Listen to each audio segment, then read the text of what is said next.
ನೋಡಿ, ಒಂದು ಬೌಲಲ್ಲಿ ಇಲ್ಲಿ ನಾನು 2 ಕಪ್ಪದಷ್ಟು ಕಡಲೆ ಹಿಟ್ಟನ್ನು ಹಾಕೋತಾ ಇದ್ದೀನಿ. ಕಡಲೆ ಹಿಟ್ಟನ್ನು ನೀವು ಹೆಚ್ಚು ಕಡಿಮೆ ಹಾಕೋಬೋದು. 2 ಕಪ್ ಕಡಲೆ ಹಿಟ್ಟಕ್ಕೆ ಇಲ್ಲಿ ನಾನು 1/4 ಕಪ್ಪದಷ್ಟು ಅಕ್ಕಿ ಹಿಟ್ಟನ್ನು ಹಾಕೋತಾ ಇದ್ದೀನಿ. ಅಕ್ಕಿ ಹಿಟ್ಟು ಹಾಕೊಳ್ಳೋದ್ರಿಂದ ಗರಿ ಗರಿಯಾಗಿ ಮತ್ತು ತುಂಬ ಚೆನ್ನಾಗಿ ಬರುತ್ತೆ. ಹಾಗಾಗಿ ಅಕ್ಕಿ ಹಿಟ್ಟನ್ನು ಹಾಕೊಳ್ಳಿ. ಅಕ್ಕಿ ಹಿಟ್ಟನ್ನು ಹಾಕೊಳ್ಳಿಲ್ಲ ಅಂದ್ರೂ ನಡೆಯುತ್ತೆ. ಇವಾಗ ಒಂದು ಅರ್ಧ ಸ್ಪೂನಷ್ಟು ಜೀರಿಗೆ, ಒಂದು ಅರ್ಧ ಸ್ಪೂನಷ್ಟು ಓಂಕಾಳನ್ನು ತಗೊಳ್ಳೋಣ. ಕೈಯಲ್ಲಿ ಈ ಥರ ತಿಕ್ಕಿಬಿಟ್ಟು ಹಾಕೊಳ್ಳೋಣ. ನೋಡಿ, ತುಂಬಾ ಯುನೀಕು, ತುಂಬಾ ಚೆನ್ನಾಗಿರುವಂಥ ಒಂದು ರೆಸಿಪಿನ ಮಾಡೋಣ. ಇದಕ್ಕೇ ಸಣ್ಣದಾಗಿ ಕಟ್ ಮಾಡಿರೋಂಥ ಕೊತ್ತಂಬರಿ ಸೊಪ್ಪನ್ನು ಹಾಕ್ಕೊಳ್ಳೋಣ. ಸಣ್ಣದಾಗಿ ಕಟ್ ಮಾಡ್ಕೊಂಡಿರೋಂಥ ಕರಿಬೇವು ಸೊಪ್ಪು, ಒಂದು ಹಸಿಮೆಣಸಿನ್ಕಾಯಿನ ಈ ಥರ ಸಣ್ಣದಾಗಿ ಕಟ್ ಮಾಡಿ ಹಾಕ್ಕೊಳ್ಳೋಣ. 1/4 ಟೀ ಸ್ಪೂನಷ್ಟು ಅರಿಶಿಣದ ಪುಡಿನ ಹಾಕ್ಕೊಳ್ಳೋಣ. ರುಚಿಗೆ ತಕ್ಕಷ್ಟು ಉಪ್ಪನ್ನು ಹಾಕ್ಕೊಳ್ಳೋಣ. ಇಲ್ಲಿ 1/4 ಸ್ಪೂನಷ್ಟು Guntur Byadgi mix red chilli ಪೌಡರನ್ನು ಹಾಕೊಳ್ಳೋಣ. ಇದು ಪ್ಯೂರ್ ಆರ್ಗ್ಯಾನಿಕ್ ಇದೆ. ಯಾರಿಗಾದರೆ ಬೇಕಂದರೆ ವಾಟ್ಸಪ್ ನಂಬರ್ ಡಿಸ್ಕ್ರಿಪ್ಷನ್ ಬಾಕ್ಸಲ್ಲಿ ಕೊಟ್ಟಿದ್ದೀವಿ, ಅಲ್ಲಿ ವಾಟ್ಸಪ್ ಮೆಸೇಜ್ ಮಾಡಿ ನಿಮಗೆಲ್ಲ ಡೀಟೇಲ್ಸ್ ಸಿಗುತ್ತೆ. ಇವಾಗ ಇದೆಲ್ಲನೂ ನೀಟಾಗಿ ಮಿಕ್ಸ್ ಮಾಡ್ಕೊಳ್ಳೋಣ.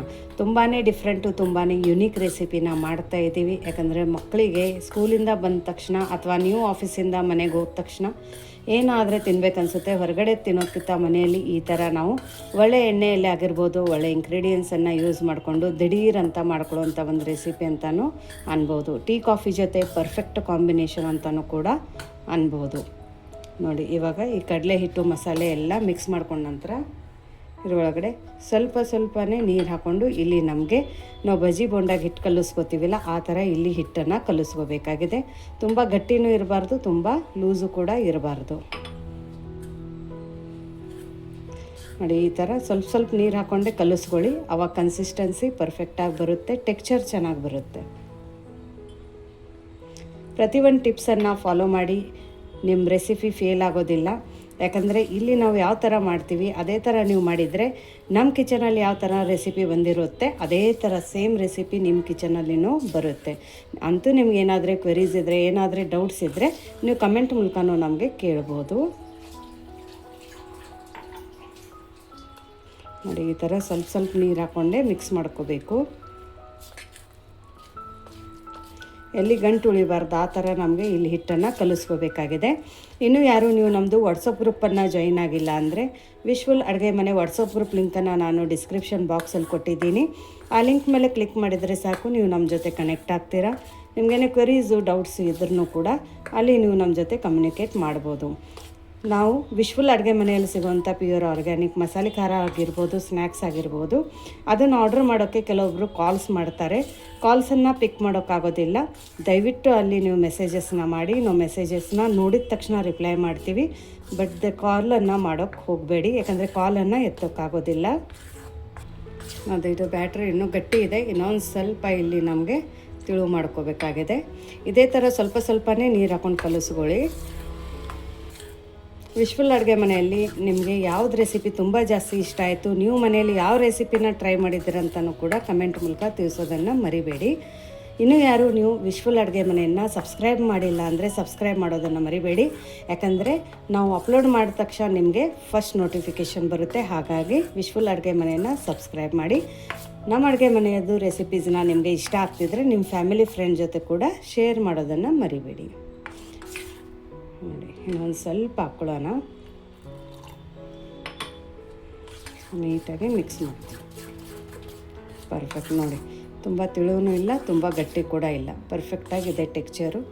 ಇವಾಗ ನೋಡಿ, ಸ್ಪೂನ್ ಹಿಂದ್ಗಡೆ ಹಿಂಗೆರೆ ಹೊಡೆದ್ರೂ ಕೂಡ ಎರಡೂ ಮಿಕ್ಸ್ ಆಗೋದಿಲ್ಲ. ಈ ಥರ ಕನ್ಸಿಸ್ಟೆನ್ಸಿ ನಮಗೆ ಇಟ್ಕೊಳ್ಳೋದಿದೆ. ಇವಾಗ ಇದ್ರ ಮೇಲ್ಗಡೆ ಮುಚ್ಚಳನ ಮುಚ್ಚಿಬಿಟ್ಟು ಒಂದು 5 ನಿಮಿಷ ಪಕ್ಕಕ್ಕೆ ಎತ್ತಿಡೋಣ. ನೋಡಿ, ಇಲ್ಲಿ ನಾನು 2 ಬನ್ನನ್ನು ತೊಗೊಂಡಿದ್ದೀನಿ. ಈ ಥರ ರೌಂಡ್ ಬನ್ನನ್ನು ತೊಗೊಂಡಿರೋದು. ನಿಮಗೆ ಯಾವ ಥರ ಬೇಕೋ ಆ ಥರನೂ ತೊಗೋಬೋದು. ಸ್ವೀಟು ತೊಗೋಬೋದು, ಸಾಲ್ಟೆಡು ಕೂಡ ತೊಗೋಬೋದು. ಇದನ್ನು 1ರಲ್ಲಿ 2 ಈ ಥರ ನಾವು ಕಟ್ ಮಾಡ್ಕೊಳ್ಳೋಣ. ಯಾವಾಗಲೂ ಒಂದೇ ಥರ ಬಜ್ಜಿ ಪಕೋಡ ತಿಂದು ಬೇಜಾರಾದಾಗೂ ಕೂಡ ಈ ಥರ ಒಂದು ಒಳ್ಳೆಯ ಸ್ನ್ಯಾಕ್ಸನ್ನು ಮಾಡ್ಕೋಬೋದು.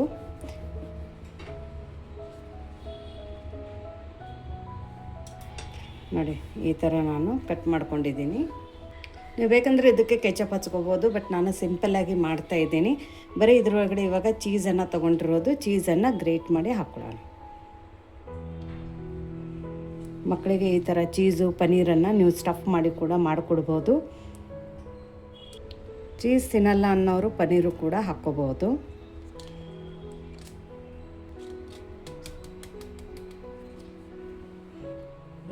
ಥರ ನೀಟಾಗಿ ಗ್ರೇಟ್ ಮಾಡ್ಕೊಂಡಿರೋದು ನೋಡಿ. ಇವಾಗ ಇದ್ರ ಮೇಲ್ಗಡೆ ಒಂದು ಸ್ವಲ್ಪ ಉಪ್ಪನ್ನು ಉದುರಿಸ್ಕೊಳ್ಳೋಣ, ಸ್ವಲ್ಪ ಚಿಲ್ಲಿ ಫ್ಲೇಕ್ಸನ್ನು ಹಾಕ್ಕೊಳ್ಳೋಣ, ಸ್ವಲ್ಪ ಆರಿಗ್ಯಾನೋನ ಹಾಕ್ಕೊಳ್ಳೋಣ, ಅಥವಾ ನಿಮ್ಮ ಹತ್ರ ಪಿಜ್ಜಾ ಹರ್ಬ್ಸ್ ಇದ್ದರೆ ಅದನ್ನು ಕೂಡ ಹಾಕ್ಕೋಬೋದು. ಸ್ವಲ್ಪ ಕೆಂಪು ಖಾರದ ಪುಡಿನ ಉದುರಿಸ್ಕೊಳ್ಳೋಣ, ಆಪ್ಷನಲ್ ಇದೆ, ಬೇಕಂದರೆ ಹಾಕ್ಕೊಳ್ಳಿ ಅಥವಾ ಸ್ಕಿಪ್ ಕೂಡ ಮಾಡಬಹುದು. ಇವಾಗ ಇದನ್ನು ಕ್ಲೋಸ್ ಮಾಡ್ಕೊಳ್ಳೋಣ ಈ ಥರ. ಇವಾಗ ಇದು ರೆಡಿ ಇದೆಯಲ್ಲ, ಇದನ್ನು ಪಕ್ಕಕ್ಕೆ ಇಡೋಣ. ನೋಡಿ, ನಾವು ಕಡಲೆ ಹಿಟ್ಟನ್ನು ಇಟ್ಟಿದ್ವಲ್ಲ ನೆನೆಯೋಕ್ಕೆ, ಅದು ಚೆನ್ನಾಗಿ ಒಂದು 2 ರಿಂದ 3 ನಿಮಿಷ ನೆಂದಿದೆ. ಜಾಸ್ತಿ ಟೈಮ್ ನೆನಿಬೇಕಂತೇನೇ ಇಲ್ಲ, ಜಸ್ಟ್ ನಾವು ಇದು ಬ್ರೆಡ್ ಸ್ಟಫಿಂಗ್ ಆಗೋ ತನಕ ನೆಂದರೆ ಸಾಕು. ಇವಾಗ ಇದ್ರೊಳಗಡೆ ಒಂದು ಸ್ವಲ್ಪ ಲೆಮನನ್ನು ಹಿಂಡ್ಕೊಳ್ಳೋಣ. ನೋಡಿ, ಸ್ವಲ್ಪ, ಯಾಕಂದರೆ ಇದರಿಂದ ಒಂದು ಚೆನ್ನಾಗಿ ಫ್ಲೇವರ್ ಬರುತ್ತೆ, ಟೇಸ್ಟ್ ಚೆನ್ನಾಗಿ ಬರುತ್ತೆ. ಇದರೊಳಗಡೆ ನಮಗೆ ಈನೋ, ಮೊಸರು, ಸೋಡಾ ಯಾವುದೋ ಅವಶ್ಯಕತೆ ಇಲ್ಲ, ಅದು ಇಲ್ಲದೇನೂ ಕೂಡ ನಾವು ಮಾಡ್ಕೋಬೋದು. ಸೊ ನೀವು ಹಿಟ್ಟು ಚೆನ್ನಾಗಿ ಕಲಿಸಿದ್ರೆ ಮಾತ್ರ ನಮ್ಮದು ಈ ರೆಸಿಪಿ ಚೆನ್ನಾಗಿ ಬರುತ್ತೆ. ಯಾಕಂದರೆ ಈನೋ, ಸೋಡಾ ಹಾಕಲೇಬೇಕಂತೇನಿಲ್ಲ, ಅದು ಇಲ್ಲದೇನೂ ಕೂಡ ನಾವು ಇವತ್ತಿಂದ ಈ ರೆಸಿಪಿನ ಮಾಡ್ಕೋಬೋದು. ಸ್ವಲ್ಪ ಲೆಮನ್ ಹಾಕೊಂಡ ನಂತರ ಲಿಂಬೆ ರಸ ಹಿಂಡ್ಕೊಂಡ ನಂತರ ನೀಟಾಗಿ ಮಿಕ್ಸ್ ಮಾಡ್ಕೊಳ್ಳೋಣ. ನೋಡಿ, ಕನ್ಸಿಸ್ಟೆನ್ಸಿ ಪರ್ಫೆಕ್ಟಾಗಿದೆ. ಇವಾಗ ಇದೇನು ನಾವು ಹಾಕೊಂಡು ಇಟ್ಕೊಂಡಿದ್ದೀವಲ್ಲ ಚೀಸದ ಬನ್ನನ್ನು ಯಮ್ಮಿಯಾಗಿ ಕಾಣಿಸ್ತಾ ಇದೆ, ಅದನ್ನು ಇದ್ರೊಳಗಡೆ ಇಟ್ಟು ಡೀಪ್ ಮಾಡ್ಕೊಳ್ಳೋಣ. ಇದೆಲ್ಲ ಡಿಫ್ರೆಂಟ್ ರೆಸಿಪಿ. ಇದೇ ನೀವು ಆಚೆ ತಿನ್ನೋಕೆ ಹೋದರೆ ದುಬಾರಿ ಬೆಳೆಯಲ್ಲಿ ಸಿಗುತ್ತೆ, ಮತ್ತು ಎಣ್ಣೆ ಕೂಡ ಯಾವ ಥರ ಅವರು ಯೂಸ್ ಮಾಡಿರ್ತಾರಂತನೂ ಗೊತ್ತಿರೋದಿಲ್ಲ. ಸೊ ಮನೆಯಲ್ಲಿನೂ ಕೂಡ ನಾವು ಈ ಥರ ಒಂದು ರೆಸಿಪಿನ ಮಾಡ್ಕೋಬೋದು. ಮಕ್ಕಳು 2 ಕೈಯಿಂದ ತಿಂತಾರೆ. ನೀವೇ ಸಾಕು ಅನ್ಬೇಕನ್ಸುತ್ತೆ, ಅಷ್ಟು ಚೆನ್ನಾಗಿ ರೆಸಿಪಿ ಆಗುತ್ತೆ. ಮತ್ತು ಈನೋ ಸೋಡಾ ಸಹ ನಾವು ಬಳಸೋದಿಲ್ಲ, ಹಾಗಾಗಿ ನಡೆಯುತ್ತೆ. ಯಾವಾಗೋ ಒಂದು ಸರ್ತಿ ಈ ಥರ ನಾವು ಮಕ್ಕಳಿಗೆ ಮಾಡಿಕೊಡ್ಬೋದು. ನೋಡಿ, ನೀಟಾಗಿ ಬ್ರೆಡ್ಡಿಗೆ ಕೋಟ್ ಆಗಿದೆ. ಇವಾಗ ಇದನ್ನು ತಕ್ಕೊಳ್ಳೋಣ. ನೋಡಿ, ಇಲ್ಲಿ ನಾನು ಮೀಡಿಯಮ್ ಫ್ಲೇಮಲ್ಲಿ ಎಣ್ಣೆನ ಕಾಯಕ್ಕೆ ಇಟ್ಕೊಂಡಿದ್ದೀನಿ. ಎಣ್ಣೆ ತುಂಬ ಜಾಸ್ತಿ ಏನು ಕಾಯ್ದಿಲ್ಲ. ಇದನ್ನು ಎಣ್ಣೆ ಕಾಯ್ದ ನಂತರ ಇಮಿಡಿಯೇಟಾಗಿ ಇದು ನಮ್ಮ ಸ್ಟಫ್ಡ್ ಬನ್ನನ್ನು ಈ ಎಣ್ಣೆ ಒಳಗಡೆ ಬಿಡೋಣ.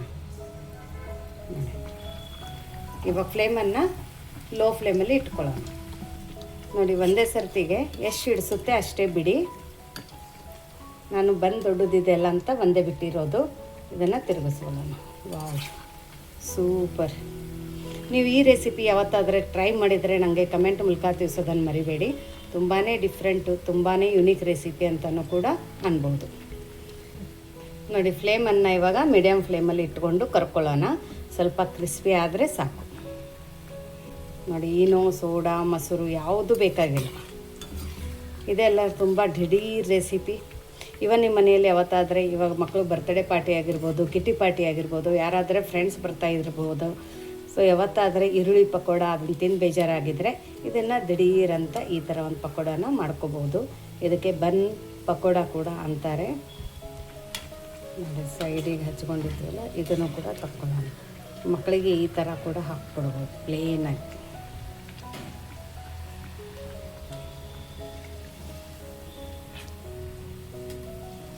ಫ್ಲೇಮನ್ನು ಮಾತ್ರ ಮೀಡಿಯಮ್ ಫ್ಲೇಮಲ್ಲೇ ಇಟ್ಕೊಳ್ಳೋಣ.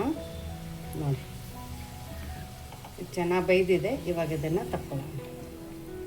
ಸೂಪರ್.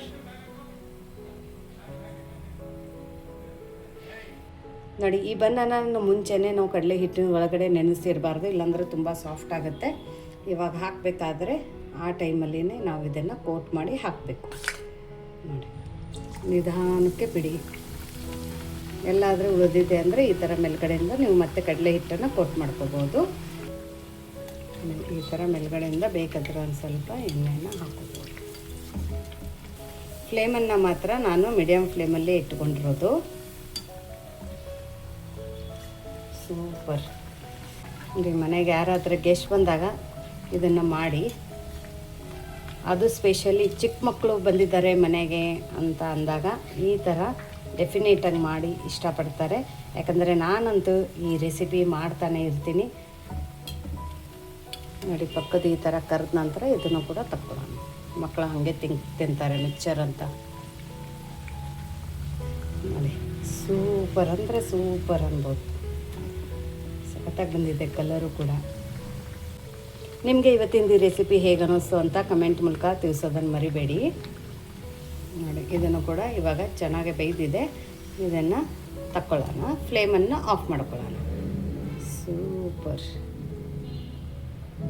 ನಿಜವಾಗ್ಲೂ ನನ್ನ ಬಾಯಲ್ಲಂತೂ ನೀರು ಬರ್ತಾ ಇದೆ. ನೋಡಿ, ನಮ್ಮದು ಬಿಸಿ ಬಿಸಿ ಚೀಸಿ ಬನ್ ರೆಡಿ ಆಗಿದೆ. ತುಂಬಾ ಡಿಫ್ರೆಂಟಾಗಿ ಮಾಡಿಕೊಂಡ್ರು ಅಂತ ಒಂದು ಚೀಸಿ ಬನ್ ಅನ್ಬೋದು. ವಾವ್, ಇನ್ನೂ ಬಿಸಿ ಇದೆ, ಕೈ ಸುಡ್ತಾ ಇದೆ. ಬಟ್ ನಿಮಗೆ ಕಟ್ ಮಾಡಿ ತೋರಿಸ್ಬೇಕನ್ನೋ ಕ್ಯೂರಿಯಾಸಿಟಿ ಜಾಸ್ತಿ ಇದೆ. ಸೊ ಇದನ್ನು ಫಸ್ಟ್ ನಾವು ಕಟ್ ಮಾಡಿ ನೋಡೋಣ. Wow wow, super. ನೋಡಿ, ಡಿಲಿಷಿಯಸ್, ಮೌತ್ ವಾಟರಿಂಗ್, A1. ಮೈ ಗಾಡ್. ನೋಡಿ, ಫುಲ್ ಚೀಸಿ, ಫುಲ್ ಅಂದರೆ ಫುಲ್ ಚೀಸಿ ಇದೆ. ಸಖತ್ತಾಗಿದೆ, ಟೆಂಪ್ಟ್ ಆಗ್ತಾ ಇದೆ. ಮತ್ತು ಮಾಡೋದು ಕೂಡ ತುಂಬಾ ಈಸಿ ಇದೆ. ವಾವ್. ನೋಡಿ, ಬರ್ಗರ್ ಪಿಜ್ಜಾ ಕೂಡ ಮರ್ತೋಗ್ತೀರಾ, ಅಷ್ಟು ಒಳ್ಳೆ ರೆಸಿಪಿ ಇದೆ, ಅಷ್ಟು A1 ರೆಸಿಪಿ ಇದೆ. ಯಾವುದೇ ತರಕಾರಿ ಕಟ್ ಮಾಡೋ ಅವಶ್ಯಕತೆ ಇಲ್ಲ, ಏನೂ ಇಲ್ಲ. ವಾವ್. ಫಸ್ಟ್ ಟೇಸ್ಟ್ ಮಾಡ್ತೀನಿ, ಆಮೇಲೆ ನಿಮಗೆ ಹೇಳ್ತೀನಿ. ಸೂಪರ್ ಟೇಸ್ಟಿ ಅನ್ಬೋದು. ನೋಡಿ, ಇನ್ನೊಂದು ಸರ್ತಿ ಮಧ್ಯದಲ್ಲಿ ಕಟ್ ಮಾಡೋಣ. ನಾವು ಈ ಥರನೂ ಕೂಡ ಕಟ್ ಮಾಡಿ ಕೊಡ್ಬೋದು. ತುಂಬ ಬಿಸಿ ಇದೆ, ಹಾಗಾಗಿ wow, super duper A1 recipe. My god. ನೋಡಿ, oh my god, super. Taste ಮಾಡ್ತೀನಿ. 101% ಚಾಲೆಂಜ್ ಮಾಡಿರ್ತೀನಿ. ದಿಢೀರಂತ ಮಾಡ್ಕೊತೀನಿ. ಸಂಜೆ ನಿಮಗೆ ಮನೇಲಿ ಅಡುಗೆ ಇಲ್ಲ ಅಂದ್ರೂ ಯಾರು ಇದನ್ನು ತಿಂದುಬಿಟ್ಟು ಅಡುಗೆ ಮಾಡು ಅಂತ ಕೇಳಲ್ಲ, ಇದನ್ನೇ ಮಾಡಿಕೊಡು ಅಂತ ಕೇಳ್ತಾರೆ. ಅಷ್ಟು A1 ರೆಸಿಪಿ ಇದೆ. ಟ್ರಸ್ಟ್ ಮೀ, ಈ ರೆಸಿಪಿನ ಇಮಿಡಿಯೇಟಾಗಿ ಮಾಡಿ ನೋಡಿ. ಸಖತ್ತಾಗಿದೆ. ಸಖತ್ತಾಗಿದೆ ಅಂದರೆ ತುಂಬಾ ಸಖತ್ತಾಗಿದೆ. ಬರೀ ಮನೆಯಲ್ಲಿ ಅನ್ನ ಸಾಂಬಾರು ಮಾಡಿದ್ದೀನಿ ಅಂದರೆ ನಂಚ್ಕೊಳ್ಳೋಕ್ಕೂ ಕೂಡ ಈ ಥರ ಏನಾದರೂ ಮಾಡ್ಬೇಕಂದ್ರೂ ಮಾಡಿ ನಿಮ್ಮ ಅನ್ನ ಸಾಂಬಾರು ಅಲ್ಲೇ ಉಳ್ಕೊಳ್ಳುತ್ತೆ. ಇದನ್ನು ಮಾತ್ರ ಖಾಲಿ ಆಗುತ್ತೆ. ಸೂಪರ್ A1 ಅಂತಲೇ ಅನ್ಬೋದು, ಅಷ್ಟು ಚೆನ್ನಾಗಿದೆ. ಇದನ್ನು ನನಗಂತೂ ಎಲ್ಲ ತಿಂದು ಖಾಲಿ ಮಾಡಬೇಕು ಅನ್ನಿಸ್ತಾ ಇದೆ, ಅಷ್ಟು ಚೆನ್ನಾಗಿದೆ. ಇದು ಡಿಫ್ರೆಂಟ್ ರೆಸಿಪಿ. ಸೂಪರ್. ನಿಮಗೆ ಇವತ್ತಿಂದ ಈ ಹೊಸ ರುಚಿ ಹೇಗೆ ಅನ್ನಿಸ್ತು ಅಂತ ಕಮೆಂಟ್ ಮೂಲಕ ತಿಳಿಸೋದನ್ನು ಮರಿಬೇಡಿ.